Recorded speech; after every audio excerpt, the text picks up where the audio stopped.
오늘도 지난주에 이어서 거룩함에 대해서 하나님과 동행하는 삶에 있어서 거룩함이 어떻게 중요한 부분을 좀 살펴보겠습니다.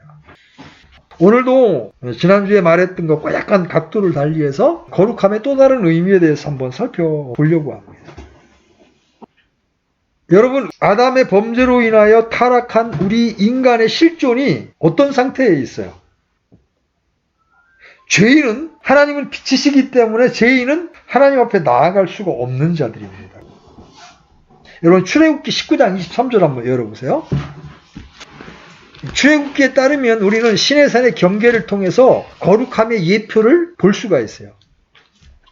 출애굽기 19장 23절.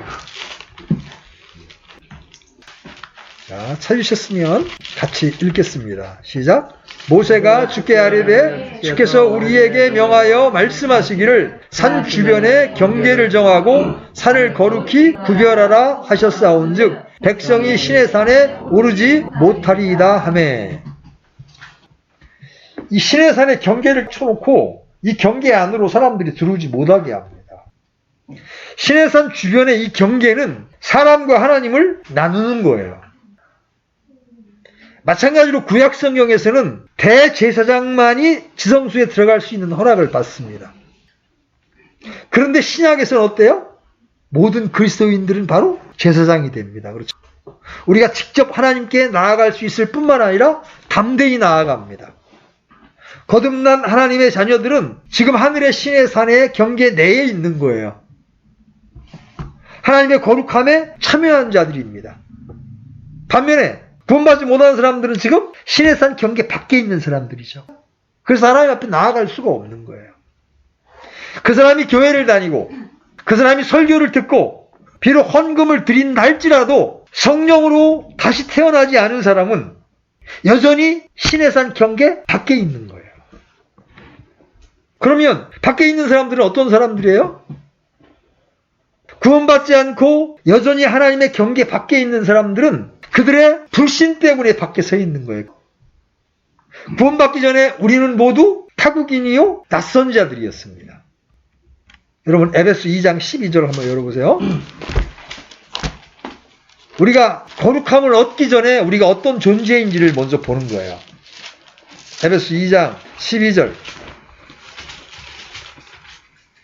자, 같이 읽습니다. 시작. 그때 너희는 그리스도 밖에 있었고 이스라엘 연방 국가 밖에 있던 애인들이며 약속의 언약들에서 분리된 낯선 자요 세상에서 소망도 없고 하나님 밖에 있던 자들이었는데, 이게 구원받기 전 에베소 사람들의 상태를 지금 바울이 말하고 있는 거잖아요. 말 그대로 우리는 하나님도 없고 소망도 없었던 자들입니다. 그런데 그리스도께서 우리를 위해 대속해 주심으로써 우리는 하나님의 가족이 되어서 하나님 안으로 들어간 거예요. 2장 19절도 한번 내려보십시오.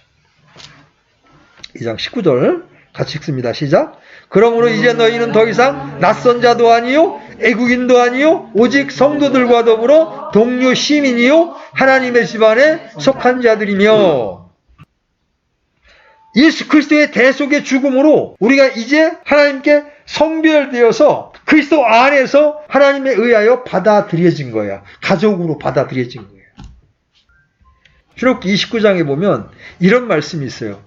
그들은 속지 않은 데 쓰는 그것들을 먹어 자기를 거룩히 구분하고 거룩히 구별하되 그것들이 거룩함으로 타국인들은 그것을 먹지 말지니라.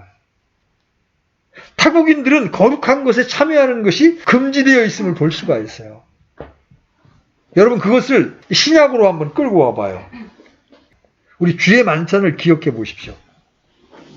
그 복된 교제에 참여하는 것은 특권입니다. 주의 피를 예표하는 포도즙을 들고 그리스도의 살과 피에 참여합니다. 하지만 불신자들은 여전히 밖에 머물러 있어야 하고 거기에 참여하지 못합니다. 교회는 그들이 분명하게 구원 간증을 하기 전에는 주의 만찬에 참여시키지를 않습니다. 왜 그래요? 그들은 아직 거룩히 구별되지 않았기 때문에 거룩한 그리스도의 살과 피를 예표하는 빵과 포도즙에 참여할 권리가 없는 거예요. 우리가 만찬을 할 때마다 뭘 기억해야 돼? 우리가 주님께 성별되었다. 주님의 은혜로 우리는 거룩히 구별된 자들이다. 그걸 의식하면서 여러분 빵을 떼고 잔을 대해야 되는 거예요. 주의 만찬은 신자들 사이에서 우리가 하나님께 분리되었다라는 표식이고 간증을 하는 거예요. 만찬을 행하면서 나는 주님께로 성별된 자입니다. 고백하는 게 주의 만찬에 참여하는 거예요. 주님께서 만찬에 대해서 친히 말씀하신 걸 한번 펴보십시오. 고린도전서 11장 25절로 26절.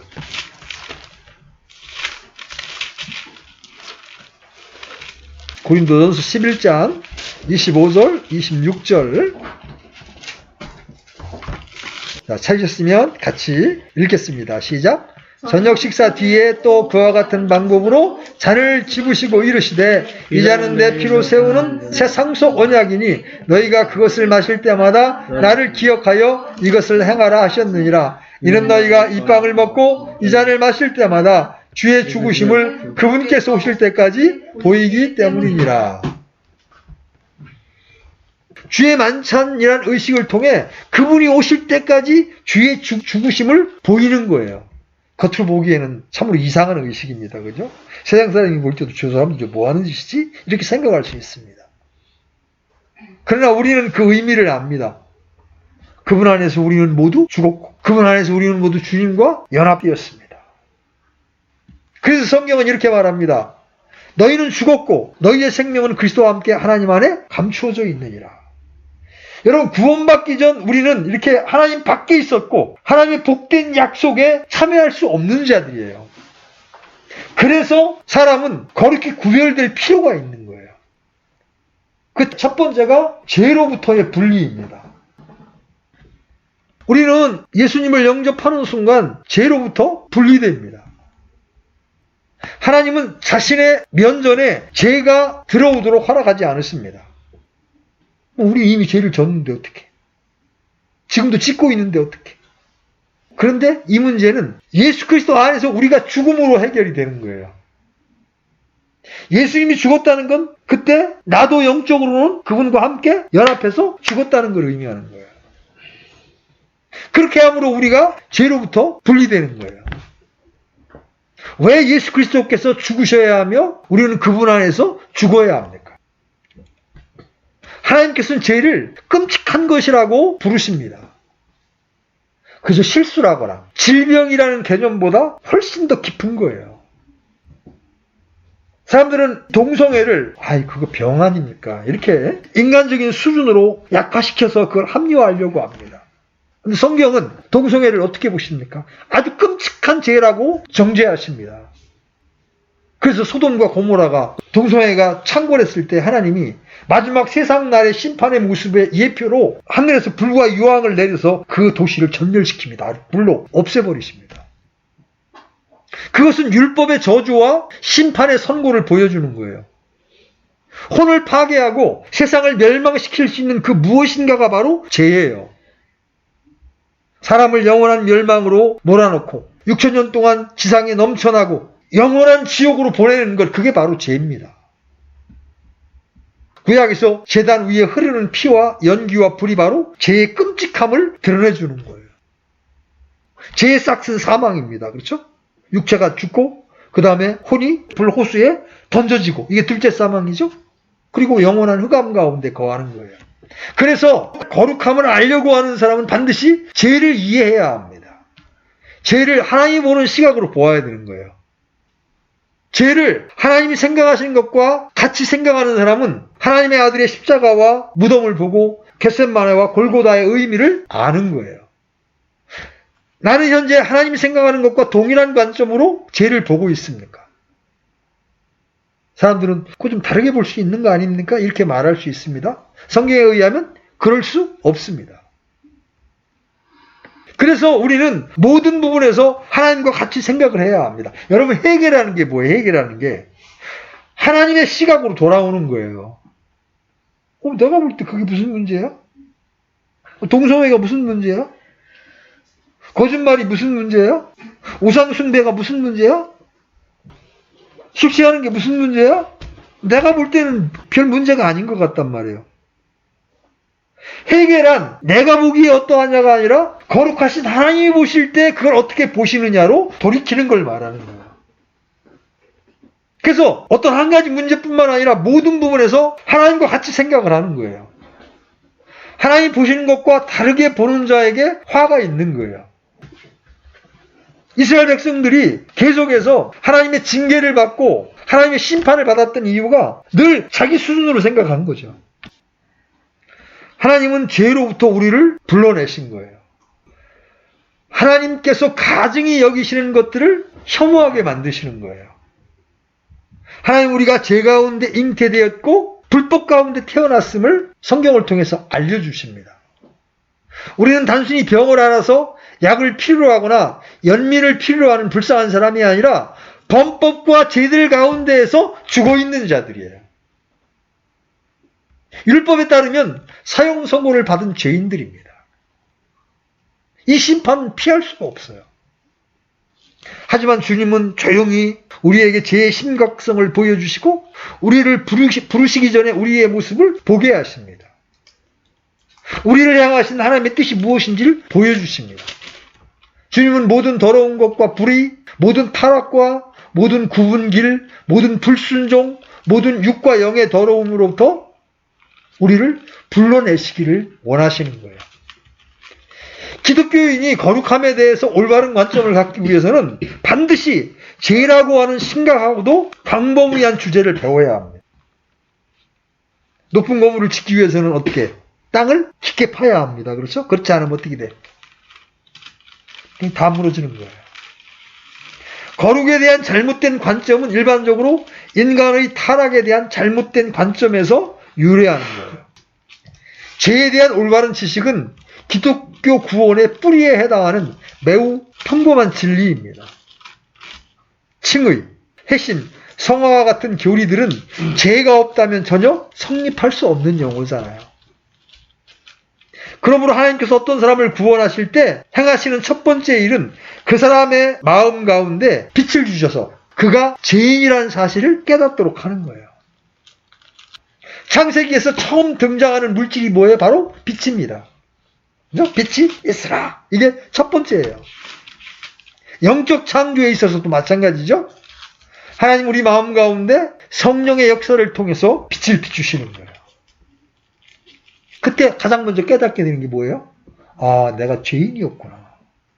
내가 하나님의 진노 아래 있는 멸망을 향하여 달려가는 죄인이었구나.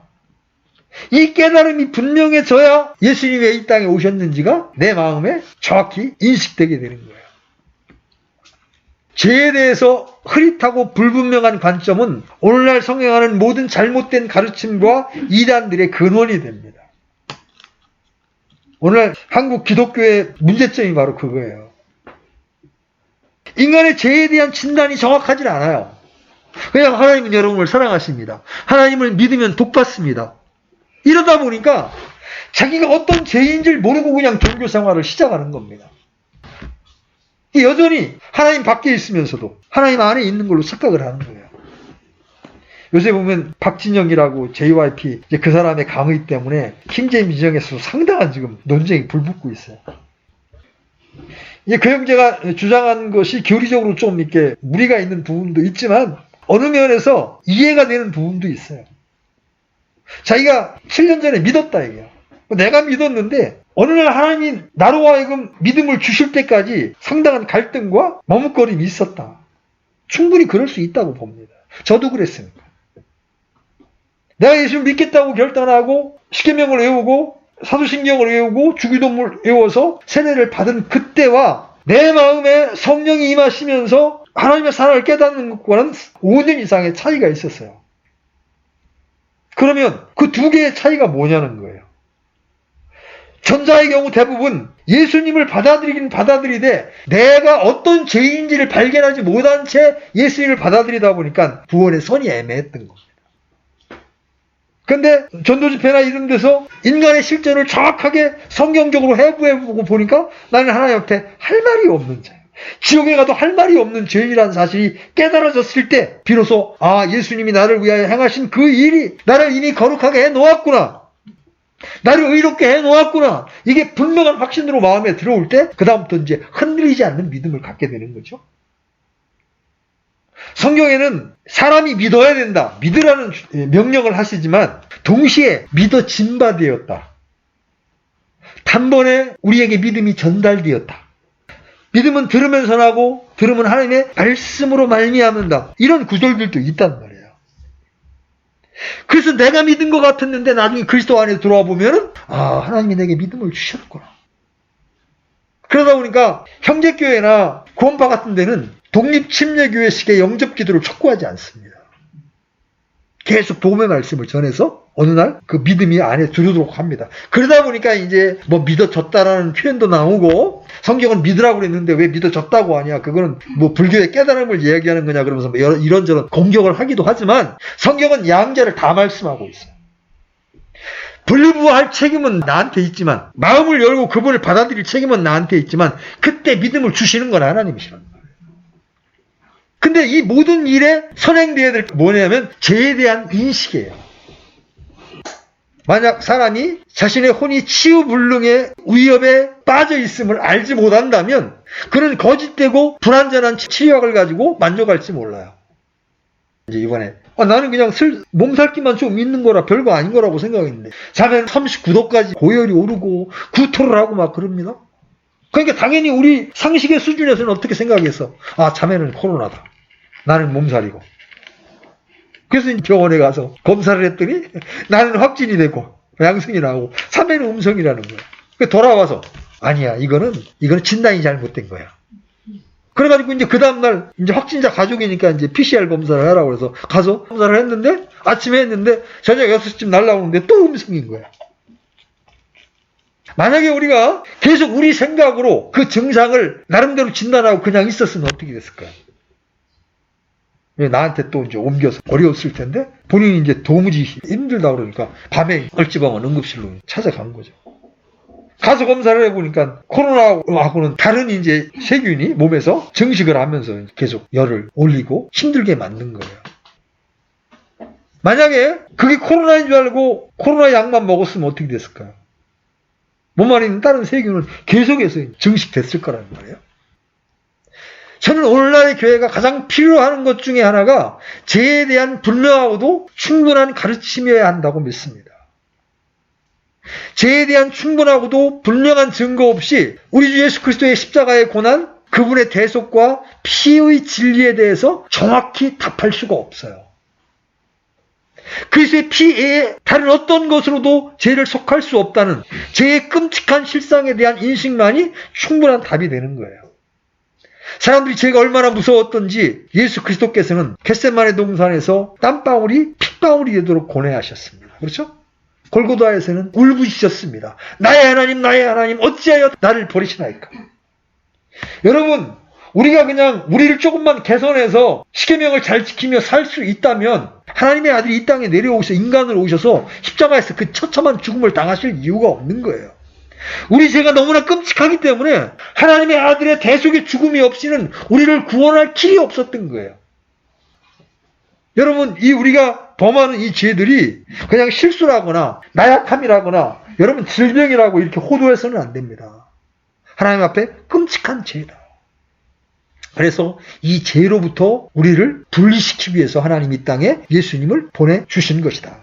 그리고 그분이 흘리신 보혈로 우리의 죄값을 지불해 놓은 것이다.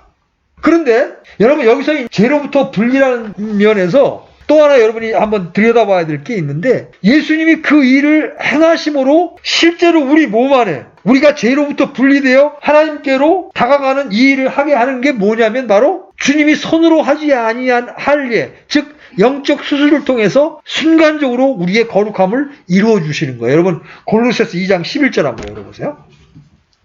골로새 2장 11절 12절 찾았으면 같이 읽겠습니다. 시작. 또한 그분 안에서 그리스도의 할례로 말미암아 육신의 죄들에 속한 몸을 벗어버림으로 손으로 하지 않은 할례로 할례를 받았느니라. 너희가 침례 안에서 그분과 함께 묻혔고 그분을 죽은 자들로부터 살리신 하나님의 활동에 대한 믿음을 통해 심리 안에서 또한 그분과 함께 일어났느니라. 우리가 예수 그리스도를 믿는 순간, 믿고 영접하는 순간 우리 안에서 하나님의 활동 곧 수술이라고 하는 손으로 보이지 않는 할례, 그리스도의 할례를 받게 됩니다. 여기 하나님의 활동이라고 되어 있는 이 부분을 영어로 확인을 해보시면 The Operation of God이에요. 이 Operation이라는 말이 수술이라는 뜻입니다. 보세요. 범죄한 인간이 되게 몸이 있고 그 안에 몸과 똑같은 형상의 혼이 있는데 이 몸이 있고 인간이 타락하면서 이 혼과 몸이 달라붙었단 말이에요. 달라붙었다니까 이제 잘 실감이 안 날 수 있는데 여러분 시편 119편 25절 한번 열어보세요. 시편 119편 25절.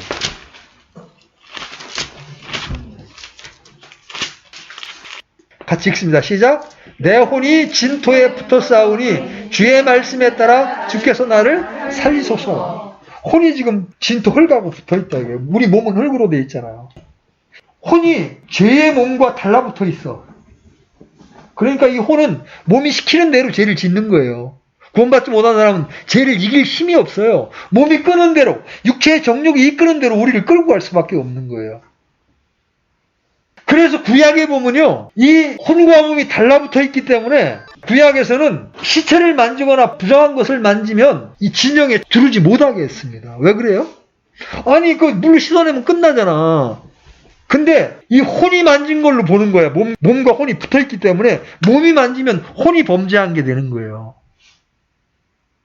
그래서 하나님께서 그런 우리를 벗겨내기 위해서 하나님이 복음의 말씀을 받아들일 때 하나님의 수술로 이 몸과 혼을 분리를 시키는 거예요.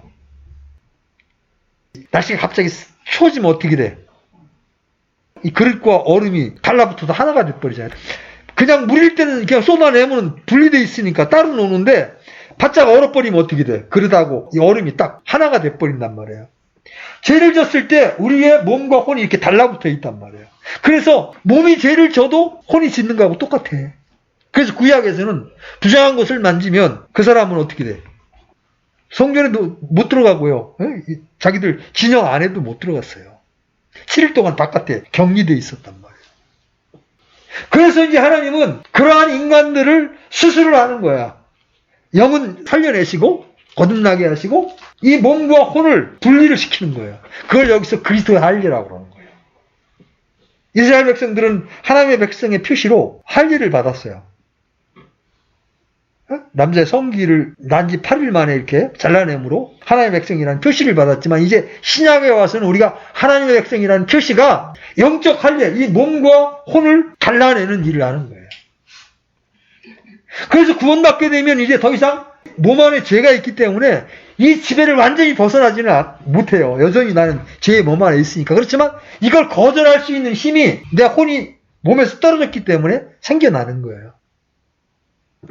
그래서 우리는 죄의 몸과 분리되는 거야. 죄로부터 분리되는 실제적인 역사가 하나님의 말씀이 내 안에 들어오면서 성령님이 내 안에 들어오면서 내 달라붙었던 혼과 몸이 떨어지는 거예요. 그래서 죄로부터 분리되는 거예요. 그래서 새롭게 태어난 이 속사람은 죄가 없는 거룩하고 흠이 없는 존재가 되어 있는 거예요. 여러분들이 그걸 느끼시든 느끼지 못하든 그건 중요한 게 아니에요. 하나님의 말씀에 의하면 우리는 이미 예수 그리스도가 단번에 들으신 그분의 사역의 공로로 우리는 거룩하게 구별된 거예요. 비록 죄의 몸 안에 있어서 죄를 범할 수도 있고 실수할 수도 있지만 우리의 속사람, 새롭게 태어난 이 속사람 자체는 하나님 앞에 거룩하고 흠이 없는 존재가 된 거예요. 이게 바로 죄로부터 분리된 거룩함이에요. 우리 신분이 거룩하게 되었다고 말할 때 바로 이걸 이야기하는 거예요. 이 영적인 할례는 우리의 혼을 몸으로부터 분리해내는 수술이에요. 그래서 속사람은 죄 없는 사람으로 창조되었고 거룩하고 흠이 없는 존재인 거예요. 이게 여러분의 안에 믿음으로 쭉 들어가 봐요. 나는 이미 영적 수술을 통해서 하나님 앞에 거룩한 존재로 구별되었구나. 지금까지 말씀드린 게 우리가 죄로부터 분리되고 하나님께로 성별되었다는 우리의 신분의 거룩함에 대한 이야기예요. 그걸로 끝나면 구원은 받았지만 실제적인 거룩을 아직 출발한 게 아니에요. 그럼 실제적인 거룩은 뭐예요 이제? 현재적이고 진행적인 거룩함은 이제 매일매일 이루어져야 하는 거예요. 이것은 점진적인 과정인데 어느 때 가능해요? 아까 얘기했죠? 사람이 새롭게 태어났지만 여전히 나는 죄의 몸 안에 있어서 계속 죄의 영향을 받고 있어. 왜? 우리가 대한민국이라는 아는 테두리 안에 있으면 대한민국의 영향을 안 받을 수가 없어요. 그죠? 아무리 내가 미국 시민권자를 하더라도 대한민국에 살고 있으면 대한민국의 법률에 계속 적용을 받는 것과 똑같단 말이에요.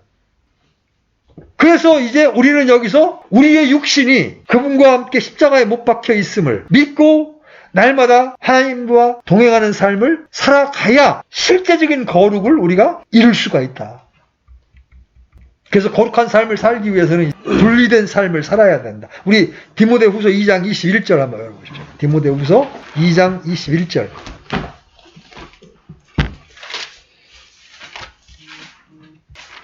자, 찾으셨으면 같이 읽겠습니다. 시작. 그러므로 사람이 이런 것들로부터 자기를 깨끗하게 하면 존귀에 이르는 그릇 곧 거룩히 구별되어 주인이 쓰기에 합당하며 모든 선한 일에 예비된 그릇이 되리라. 자, 베드로전서 1장 15절 16절 들어보십시오. 베드로전서 1장 15절로 16절.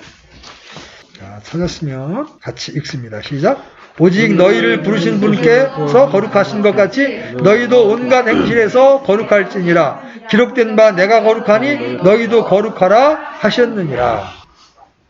죄는 자신의 본 모습을 숨긴 채 성도들을 유혹합니다. 나는 네 원수야. 나는 너를 영원히 지옥에서 파멸시킬 거야. 여러분, 이런 식으로 접근하지 않습니다. 죄는 결코 그런 식으로 오지 않습니다. 죄는 가룟 유다가 입맞춤하면서 접근했듯이, 요압이 아첨하는 말로 접근했듯이, 금진 나무의 실과가 보기에 아름답고 좋아 보였듯이 그렇게 다가오는 거예요. 하지만 그 실과는 결국 이브를 에덴에서 쫓아내고 말았죠. 왕궁의 성벽에서 할 일 없이 걷고 있는 다윗이 그 게으름으로 죄를 범하는 계기가 된 거예요. 단순히 훔쳐보는 한 가지의 죄로 끝나는 것이 아니라 간음과 살인으로 이어졌습니다. 죄는 처음부터 죄의 모습으로 하고 나타나지 않습니다. 그래서 우리는 깨어 있어야 하며 기도해야 하고 시험에 빠지지 않도록 해야 합니다. 사도 바울이 이렇게 이야기합니다. 오직 오늘이라 불리는 때에 서로 날마다 권면하여 너희 가운데 아무도 죄의 속임수를 통해 강팍하게 되지 아니하도록 하라. 지난 수십 년간 교회의 애적인 팽창과 부의 증가는 세속화로 이어졌습니다. 그냥 사회적인 종교로 전락을 했습니다. 일단 화려함이라고 하는, 부유함이라고 하는 것을 맛본 교회는 자기 부인과 같은 실제적인 신앙의 핵심이 너무나 어려운 주제가 되어버렸어요. 정통이었다는 사실에 만족하면서 실제적인 삶에서 경건함과 신앙심은 사라지고 있습니다. 그 결과는 성령님께서 탄식하시며 슬퍼하시는 것입니다. 성령님께서는 겸손한 마음을 요구하십니다. 우리는 반드시 제일 중요한 원칙으로 돌아가야 합니다. 옛길로 가야 합니다. 하나님 아버지의 면전에서 겸손하게 앉아서 모든 문제를 그대로 직시하며 주님께서 죄라고 부르신 것들을 냉정하게 찾아보고 주님께서 뜻하시는 것이 무엇인지 입증해서 그대로 살아가야 합니다. 우리는 지금껏 너무나 부주의하게 편안하게 많은 세상에 몸담은 채 살려고 했다는 점을 깊이 깨닫고 동시에 내적인 부흥을 추구해야 합니다. 부흥이 필요한 사람은 바로 우리 자신입니다. 일단 죄가 너무나 혐오스럽고 더러운 것이라는 사실을 자각하고 나서 보면 자신이 생각했던 것보다 죄는 훨씬 더 가까이 붙어 있다는 사실을 알게 될 겁니다. 주님을 신뢰하고 주님께 더 가까이 나아가야 합니다. 바울처럼 주님께 인도함을 받기 시작하면 그분의 충만함 가운데 더욱더 많은 것을 경험하게 됩니다. 죽음의 독소가 우리 몸속에 퍼진 것을 알 때 유일한 치료책은 독소가 퍼진 부분을 깨끗이 제거하는 것뿐이라는 사실을 여러분 명심해야 합니다. 여러분 가나안 땅에 대해서 한번 여러분 생각해 보십시오. 그 땅은 열매가 풍성한 땅인 동시에 치열한 전쟁이 기다리고 있던 땅이었습니다. 이스라엘 사람들이 가나안 땅에 들어갔을 때 그 축복의 땅은 이미 그들의 유업이 되어 있었습니다. 마찬가지로 성도들도 그리스도 안에서 모든 영적인 복을 이미 받았습니다. 그러나 여호수아에게 너희의 발바닥으로 밟을 모든 곳은 내가 너희에게 준 것이라는 약속이 주어진 것처럼 우리에게도 동일한 약속이 주어져 있어요. 여호수아가 그의 대적들의 목을 발로 밟아야 했던 것처럼 우리 성도들 역시 우리의 지체들을, 즉 몸의 행실들을 죽여야만 합니다. 하나님께서는 이스라엘에게 가나안 땅을 한 번에 모두 점령하라고 하셨습니까? 결코 아니에요. 오히려 하나님은 이렇게 말씀하셨습니다. 여러분 출애굽기 23장 29절로 30절 열어보십시오. 출애굽기 23장 29절로 30절. 자, 같이 읽습니다. 시작. 그 땅이 황폐하게 되고 들짐승이 번성하여 너희를 대적할까 염려하므로 내가 1년 내에 그들을 내 앞에서 쫓아내지 아니하고 내가 불어나서 그 땅을 상속할 때까지 그들을 내 앞에서 조금씩 쫓아내리라. 우리는 평생 새로운 영토를 계속해서 점령해 가야만 합니다. 이스라엘은 가나안 땅에서 자기보다 더 강력한 7민족과 대면해야 했습니다. 그렇죠? 그들은 전능하신 하나님의 힘을 힘입어 그들을 이길 수가 있었어요. 우리 역시 마찬가지입니다. 옛 생명은 우리가 감당하기에 너무나 강력합니다. 그러나 우리에게는 약속이 주어져 있죠? 너희가 육신을 따라 살면 죽을 것이로되 성령을 통해 몸의 행실을 죽이면 살리라. 하나님은 이스라엘이나 우리에게 동일한 방식으로 우리의 소유를 차지하도록 하셨습니다. 그리스도를 위해서 아무 땅도 점령하지 못하면서 젖과 꿀과 포도 열매를 맛보지도 못하면서 그리고 구속의 주를 위해 아무런 포로도 잡지 못하면서 구원만 자랑하는 것은 무의미하다는 거죠. 여러분, 우리 안에는 점령해야 될 죄의 요소가 너무나 많습니다. 그렇죠? 시기, 질투, 미움, 게으름, 돈을 사랑함, 하나하나씩 하나님의 능력에 힘입어서 점령해 가야 될 부분들이 너무나 우리 안에 많은 거예요. 그럼에도 불구하고 어떤 사람들은 우리는 모든 죄를 뿌리째 뽑아버렸기 때문에 우리는 아무 싸움도 필요하지 않다고 주장하는 사람들이 있어요. 마귀에게 속고 있는 겁니다. 우리 안에는 두 본성이 있습니다. 그죠? 옛사람의 본성과 새사람의 본성이 있고 이 두 본성 간에는 치열한 갈등이 있어요. 이것에 대한 해결책이 뭐예요? 바로 십자가입니다. 우리는 그리스도와 함께 십자가에 못 박혀 있습니다. 그런 거로 이제 우리가 해야 할 일은 이 옛사람의 행실을 죽이는 겁니다. 내 힘으로는 못 죽입니다. 내가 의지적 결단을 해야 하지만 내 힘만으로는 불가능합니다. 그래서 성령을 통해 끊임없이 하나님의 은혜를 구해야 합니다. 하나님의 능력으로 죄를 버리기를 원합니다. 하나님의 은혜에 힘입어 야동을 거절할 수 있기를 바랍니다. 하나님의 은혜에 힘입어 담배를 거절할 수 있기를 원합니다. 이 성령의 은혜를 통해서 육신의 행실을 죽여야 되는 거예요. 거절해야 되는 거예요. 이게 실제적인 거룩함이에요.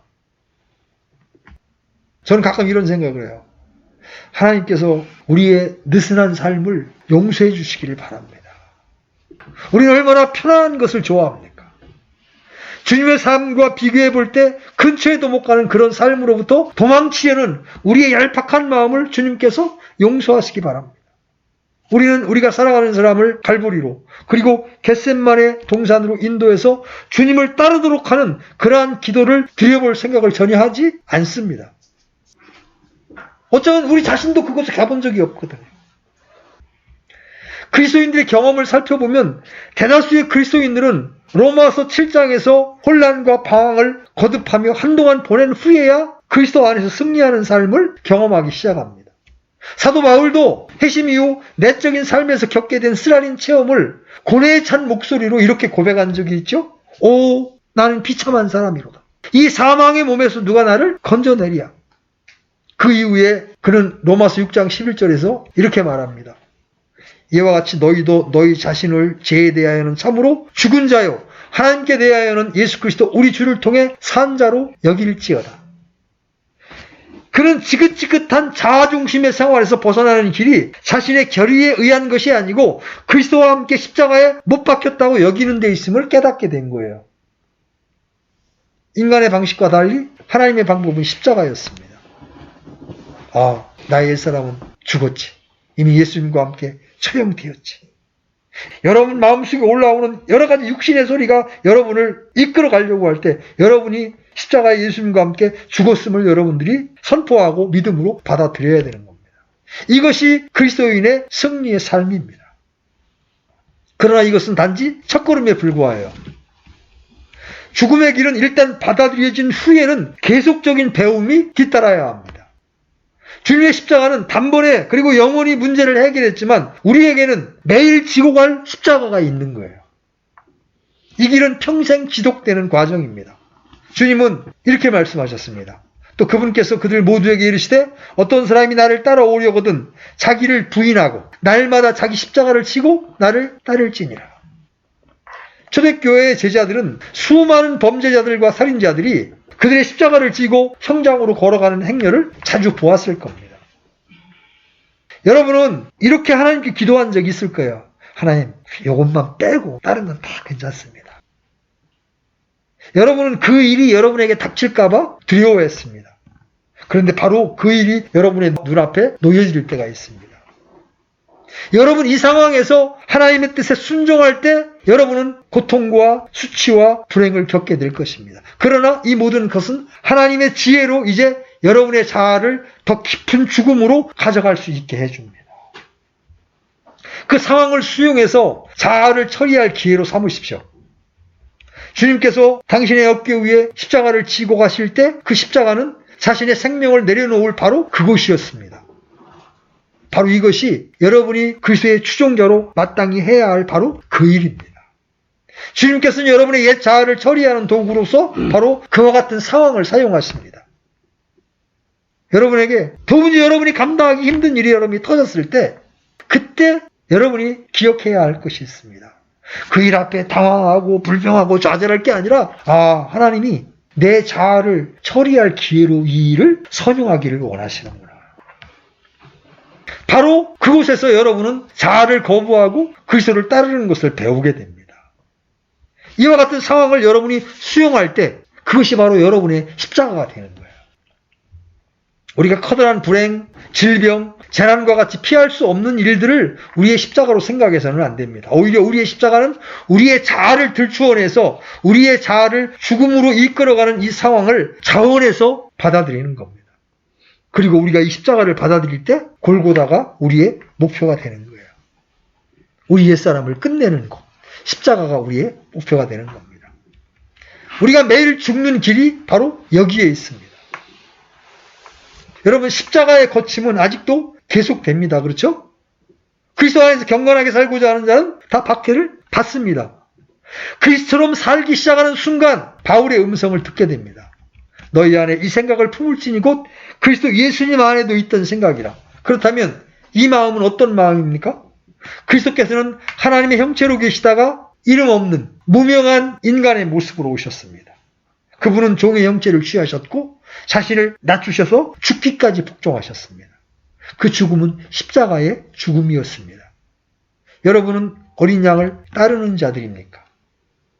그분의 길은 자신을 무명하게 하는 길이요. 고통을 통해 순종을 배우신 길입니다. 여러분 세상에서 유명해지려고 애쓰지 마십시오. 예수님도 무명한 자가 되셨습니다. 자기 이름을 내려고 하지 않았습니다. 자기 자존심을 내세우지 않았습니다. 하나님을 진실되게 아는 사람들은 자기를 보았기 때문에 내세울 게 없는 사람들입니다. 겸손하게 무릎 꿇고 주여 저와 같은 죄인을 용납해 주시고 받아주시니 감사합니다. 세상이 판단하는 저보다 하나님 앞에 저의 모습은 훨씬 더 추하고 악한 것임을 압니다. 실제적인 거룩을 이루는 일에 있어서 제가 지금 십자가를 우리 옛사람이 주님과 함께 처형되었음을 말했습니다. 조금 더 실제적인 방면을 말하고 말씀을 마무리하겠습니다. 날마다 우리의 일상생활에서 점진적인 성화를 이루는데 몇 가지 도움이 되는 원칙을 한번 살펴볼 겁니다. 그 첫 번째는 하나님의 말씀에 순종하는 삶을 살아야 합니다. 아주 작은 명령부터 시작해서 하나님 우리에게 주시는 말씀을 순종하는 삶을 살아야 우리가 성화된 삶을 살아갈 수가 있습니다. 그 다음에 살면서 하나님께 불순종하고 죄를 지을 수 있죠? 연약하여 죄를 범할 수 있습니다. 그때 어떻게 해야 돼요? 즉각적으로 자백해서 주님과의 교제를 회복할 수 있도록 해야 합니다. 여러분 요한일서 1장 6절로 10절 보면 그런 말씀이 나오죠? 우리가 만일 우리 죄들을 자백하면 그분은 신실하시고 의로우셔서 우리의 모든 불의를 깨끗하게 하시느니라. 여러분 자식들이 죄를 짓고 아버지한테 엄마한테 전혀 사과를 안 해. 그럼 어떻게 돼? 자식인 사실이 없어지진 않지만 냉랭하죠. 대화도 안 하게 되고 냉랭한다고. 다시 교제를 회복하려면 어떻게 돼? 아빠, 엄마 제가 이런 부분 잘못했습니다 하고 그걸 시인하면 부모는 언제라도 용서할 준비를 하고 있단 말이에요. 그 다음에 세 번째, 구령하고 다른 사람을 섬기는 일에 적극적인 사람이 되어야 합니다. 여러분 피동적으로 성경만 읽고 영적인 것만 즐기는 사람들은요 실제적인 일에 있어서 힘이 없습니다. 여러분이 다른 사람에게 복음을 전하면서 여러분 마음대로 행할 수 있어요? 여러분 한번 생각해 보세요. 제가 담배를 끊게 된 배경이 그거였습니다. 그때는 전혀 성경적 지식이 없었을 때지만 마음이 뜨거워서 복음을 전합니다. 한 잔 전하고 나면 입이 껄껄하니까 한 대 쭉 펴서 빱니다. 거기 세상 사람들이 뭐라고 그래요? 저 사람 웃기는 사람이네. 하나님 얘기하면서 담배 피네? 저는 그게 저는 죄라고 생각 안 들었어요. 근데 어느 순간 이게 덕이 안 된단 말이지? 하나님 이야기하면서 담배를 피는 게 세상 사람들의 덕이 안 된단 말이지? 그러면 내가 이걸 계속해서 펴야 될 이유가 없잖아. 하나님 앞에 결단하고 하나님의 은혜를 구하니까 하나님이 그걸 정리해 주셨단 말이죠. 복음을 전하고 다른 사람을 섬기면서 내가 마음대로 세상 사람하고 똑같이 살 수가 없잖아요. 그죠? 내 모든 말투 하나 행동 하나를 조심할 수밖에 없는 거예요. 그래서 우리는 능동적으로 다른 사람에게 전도지를 나눠주고 복음을 전하는 일과 또 어려운 사람을 돕는 일에 여러분을 들여야 합니다. 그때 여러분은 점진적인 성화의 길을 갈 수가 있는 거예요. 특별히 여러분 성도들은 매일 성경을 읽어야 합니다. 하나님의 말씀은 우리에게 놀랄 만큼 성결을 유지할 수 있는 힘과 능력을 주시고 죄를 깨닫게 하시고 의의 길을 보여주십니다. 선장이 조타수에게 배를 끌고 간다고 칩시다. 선장이 조타수에게 배를 돌려서 바위를 피해가라 이렇게 외쳐도 조타수가 주위에서 듣고 키를 돌리지 않으면 배는 충돌하고 침몰하게 됩니다. 그렇죠? 마찬가지로 주님께서는 우리 안에 그분의 선하신 뜻을 두고 행하십니다. 그리고 계속 말씀을 통해서 우리에게 길을 제시합니다. 하지만 우리가 순종하지 않는다면 아무 소용이 없어요. 우리는 죄를 피해가야 합니다. 마치 요셉이 보디발의 아내의 유혹을 피해갔듯이 말입니다. 근데 만약에 여러분들이 말씀을 읽지도 듣지도 않고 그 말씀에 순종하지도 않는다면 계속 죄 가운데 거하는 거예요. 그러면 실제적인 거룩을 이룰 수가 없는 거예요. 하나님께서 이 실제적인 거룩과 관련해서 엄중하게 주시는 경고가 있어요. 여러분 히브리서 한번 펴보십시오. 히브리서 12장 14절. 히브리서 12장 14절. 자, 같이 읽습니다. 시작. 모든 사람과 더불어 화평과 거룩함을 따르라. 그것들이 없이는 아무도 주를 보지 못하리라. 여러분 이 말씀의 어떤 교리적인 위치를 생각하기 전에 이것이 우리를 향하신 하나님의 뜻임을 여러분들이 볼 수 있어요. 화평과 거룩함이 없이는 아무도 주를 보지 못하리라. 하나님과의 교제가 불가능한 겁니다. 여러분 어떤 사람들이 되기를 원하십니까? 하나님과 동행하기 위해서는 우리의 거룩함이 절대적으로 필요합니다. 우리 신분의 거룩함은 예수 그리스도의 공로로 단번에 이루어졌습니다. 그렇죠? 그러나 이제 실제적으로 이 땅에서 우리가 몸의 행실을 죽이면서 실제적인 거룩함을 이루어가는 길은 우리가 해야 될 일이 있어요. 하나님의 능력에 의지하면서 우리가 우리 옛사람이 십자가에 죽었음을 믿음으로 받아들이면서 하나님의 말씀에 순종하고 범죄했을 때는 정직하게 하나님 앞에 자백하면서 하나님의 일에 내 몸을 드리는 이러한 적극적인 참여를 통해서 우리는 실제적인 거룩함에 이를 수가 있는 거예요. 그때 하나님은 그런 자들에게 찾아와 주셔서 하나님의 더 깊은 것들을 보게 하시고 섬세하게 우리 인생을 인도해 주실 거라는 거죠. 우리가 이런 실제의 거룩함을 이루는 자들로